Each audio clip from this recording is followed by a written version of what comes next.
یاد رہے کہ گزشتہ سال نومبر کی 9 تاریخ کو طویل عرصے سے جاری تنازع کا فیصلہ سناتے ہوئے سپریم کورٹ نے ایودھیا میں رام جنم بھومی استھاپن میں رام مندر تعمیر کرنے کی اجازت دی تھی۔ سری نگر ضلع میں آج بھی عوامی نقل و حمل پر سخت بندشیں عائد رہی، جس دوران کاروباری سرگرمیاں اور ٹریفک کی نقل و حمل مکمل طور پر متاثر رہی۔ لال چوک کی طرف جانے والے تمام راستوں کو سیل کر دیا گیا تھا، تاہم ضروری اشیاء سے لدی گاڑیاں اور ایمرجنسی خدمات کے تعلق سے گاڑیوں کو آنے جانے کی اجازت دی گئی۔ بندشوں پر عمل درآمد کرانے کے لیے سیکورٹی اہلکاروں کی اضافی ٹکڑیاں تعینات کی گئی تھیں۔ مزید خبریں اس وقفے کے بعد۔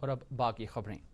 مرکزی سرکار کی جانب سے آئین کی دفعہ 370 اور 35 منسوخ کیے جانے اور جموں کشمیر کو مرکز کے زیر انتظام 2 علاقوں جموں کشمیر اور لداخ میں تقسیم کیے جانے کا آج 1 سال پورا ہو گیا ہے۔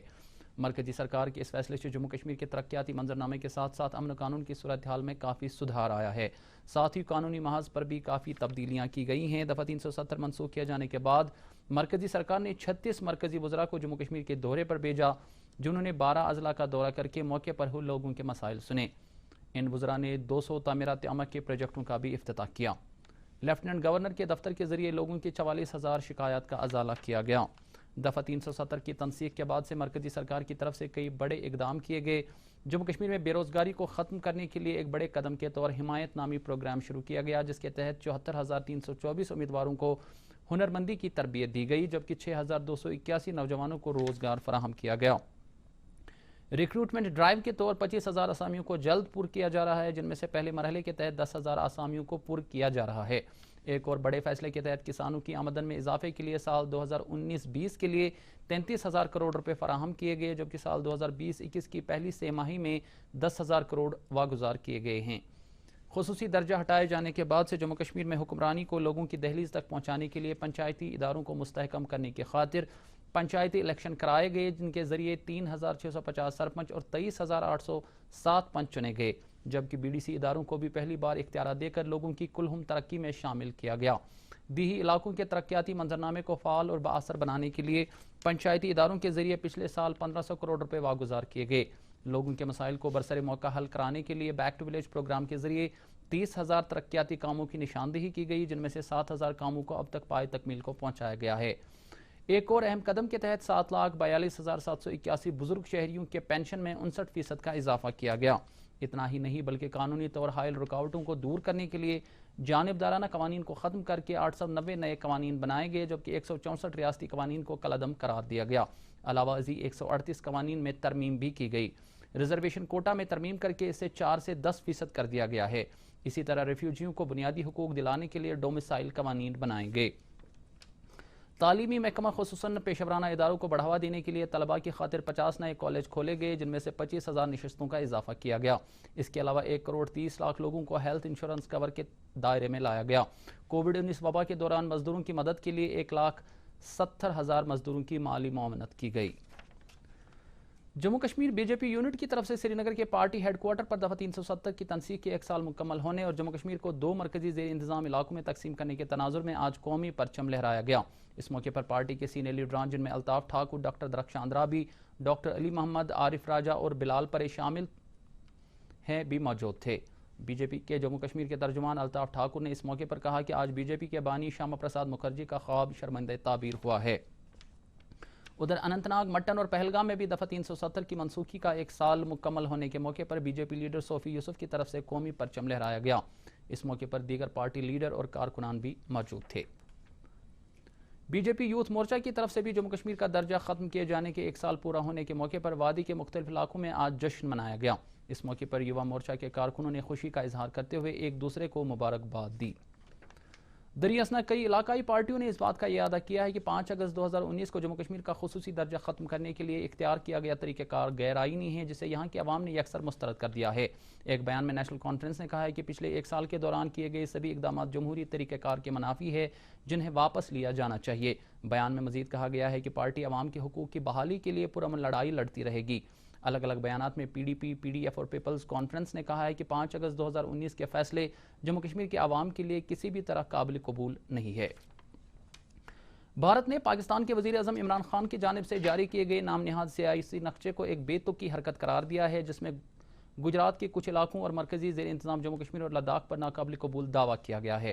وزارت خارجہ کی طرف سے جاری کیے گئے ایک اخباری بیان میں کہا گیا ہے کہ اس طرح کے مذاق خیز بیان کا نہ تو کوئی قانونی جواز ہے اور نہ ہی کوئی بین الاقوامی ساخت۔ وزارت نے کہا ہے کہ در حقیقت اس نئی کوشش سے علاقہ ہتھیانے کی پاکستان کی روش کی تصدیق ہوتی ہے، جس کے لیے وہ سرحد پار سے دہشت گردی کو شہ دیتا ہے۔ جموں کشمیر میں نوویل کرونا وائرس کے کیسوں میں اضافے کا رجحان برابر جاری ہے۔ یوٹی میں آج بھی 559 نئے کیسوں کی تصدیق ہوئی ہے، جن میں سے 463 کیس کشمیر ڈویژن سے سامنے آئے ہیں، جبکہ 96 کیسوں کی نشاندہی جموں ڈویژن سے ہوئی ہے۔ یوں کورونا کے مجموعی کیسوں کی تعداد 22,995 ہو گئی ہے۔ یہ جانکاری سرکار کی طرف سے کووڈ-19 کے بارے میں آج جاری کیے گئے میڈیا بلیٹن میں دی گئی ہے۔ بلیٹن کے مطابق آج کورونا وبا سے مزید 9 افراد فوت ہوئے ہیں، جن میں سے 8 کا تعلق کشمیر وادی سے جبکہ 1 کا تعلق جموں ڈویژن سے ہیں۔ اس طرح کووڈ-19 کے ہلاکتوں کی مجموعی تعداد 426 ہو گئی ہے۔ آج کووڈ-19 کے مزید 388 مریض شفا یاب بھی ہوئے ہیں۔